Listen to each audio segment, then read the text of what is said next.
Que Deus lhe abençoe e desta vez chegamos aos capítulos 4, 5 e 6 da carta do apóstolo Paulo aos Gálatas, na sequência do estudo que tivemos no dia de ontem, em que o apóstolo delineia a salvação e a justificação pela fé em contraposição às obras e ao mérito que alguns entendiam e talvez até hoje entendam ser um caminho para a salvação. Nós cristãos recebemos em Jesus Cristo a salvação pronta, completa e acabada. Não é mérito nosso, mas é graça. Não vem de nós para que ninguém se glorie nela. O apóstolo Paulo, no capítulo 4, começa a trabalhar este conceito utilizando-se de uma outra metáfora, que é a do herdeiro. O apóstolo sabia que o ordenamento jurídico da época igualava a situação do herdeiro menor de idade ao escravo, ou seja, ambos não tinham qualquer direito à herança. No entanto, o apóstolo deixa claro que a partir do momento que formos resgatados pela salvação através da fé em Cristo Jesus, nos tornamos herdeiros de Deus através desta obra expiadora de Jesus. Não somos mais escravos, somos filhos. Este paralelo é o mesmo existente entre a lei e a graça. Não alcançamos mais pelo nosso trabalho, alcançamos pela nossa condição de filhos de Deus. Inclusive, o apóstolo faz questão de lembrar que os gentios são escravos de deuses, enquanto pagãos adoradores de outras divindades, quando passam a ser filhos de Deus, se tornam livres, são herdeiros de Deus em Cristo Jesus. No entanto, a salvação pela lei, de acordo com o que alguns estavam pregando, através da circuncisão, de sinais externos da religião, só os fariam trocar a divindade, enquanto deixaria de ser Apolo, Dionísio, tornaria-se a letra da lei, a divindade a qual passariam a devotar a sua honra e o seu mérito para assim alcançar alguma graça. Em Cristo não precisamos fazer nada, Ele já fez tudo. O apóstolo, inclusive, dá um depoimento pessoal em meio desta em que discorre sobre este tema, dizendo que estava doente enquanto falava a eles a respeito desta fé.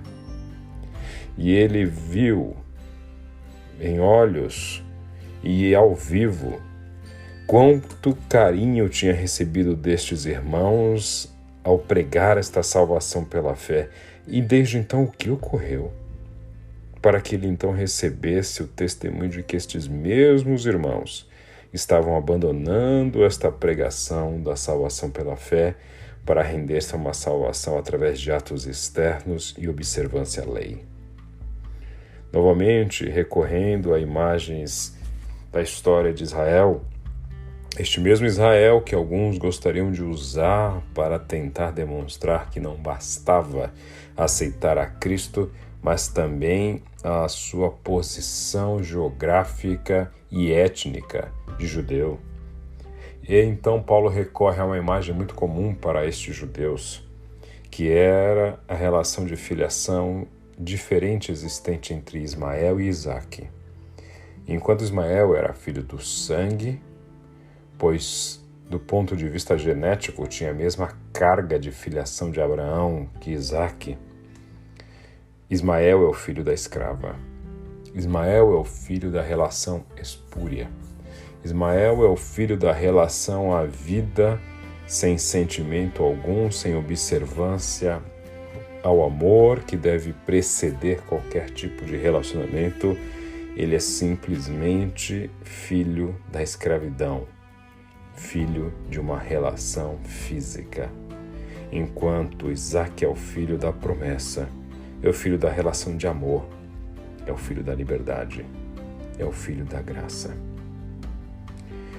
No capítulo 5, inclusive, o apóstolo inicia dizendo: se vocês forem circuncidados, quero deixar claro, Cristo já não servirá de mais nada, pois o que importa em Cristo é a fé que se expressa pelo amor.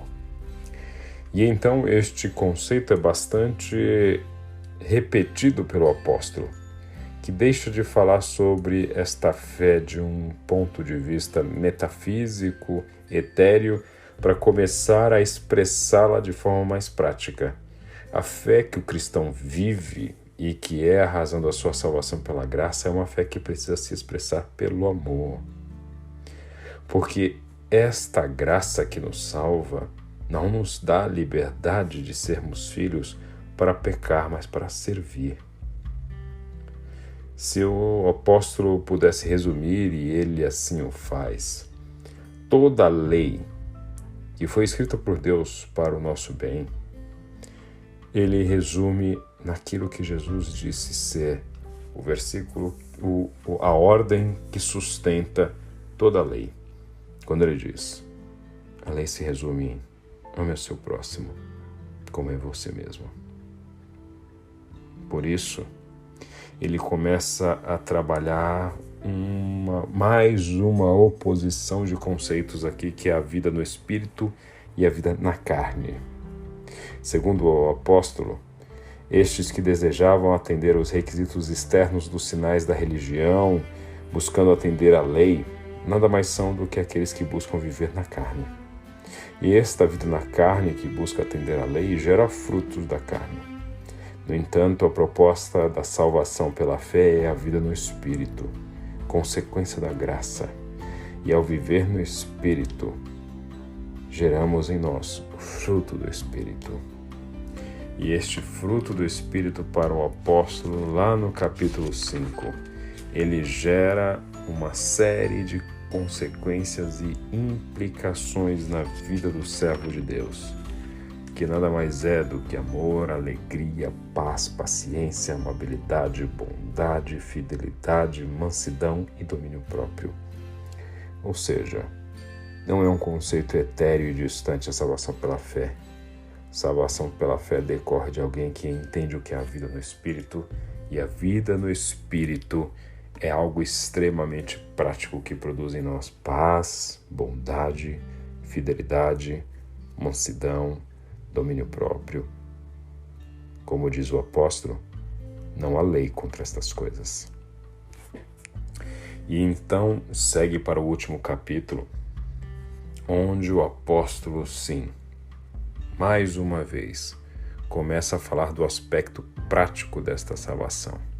E um dos aspectos práticos desta vida no Espírito, desta salvação pela fé, é que esta espiritualidade expressa por alguém que vive esta vida pela salvação, pela fé e não pela observância à lei, tem um aspecto prático de não nos afastar dos demais pelo nosso alto nível de espiritualidade, mas sim nos aproximar deles no desejo de servi-los, assim como Cristo serviu a nós.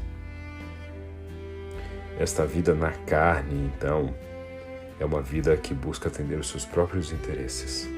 Por isso, a sua colheita é ruína e morte, enquanto a vida no Espírito é vida eterna.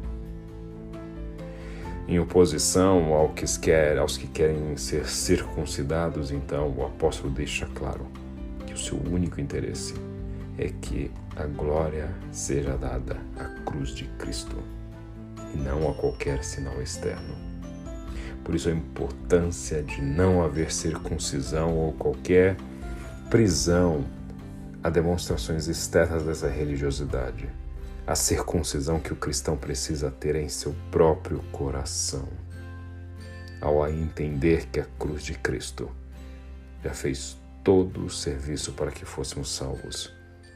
E ao compreendermos isso, não vivemos numa liberdade total para pecar, mas sim vivemos constrangidos por este amor. Então, o apóstolo encerra este capítulo 6 do alto da autoridade de seu argumento.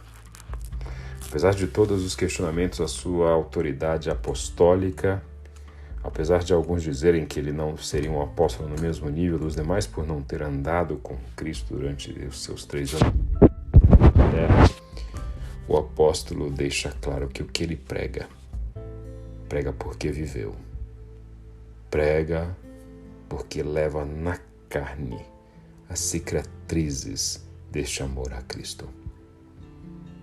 De forma muito prática, a salvação pela fé é algo que não exige de nós nenhum mérito, mas viver com Cristo deixará em nós marcas profundas de termos escolhido este caminho. Se não conseguimos ter testemunhos palpáveis dos que significa seguir a Cristo, talvez nossa fé seja pura religião e se reduza ao culto de domingo de manhã, a ida a uma reunião religiosa. E a salvação pela fé não é isso, mas uma intensa relação íntima que nos constrange a seguir a Jesus e a imitá-lo em todos os seus passos. Que Deus te abençoe.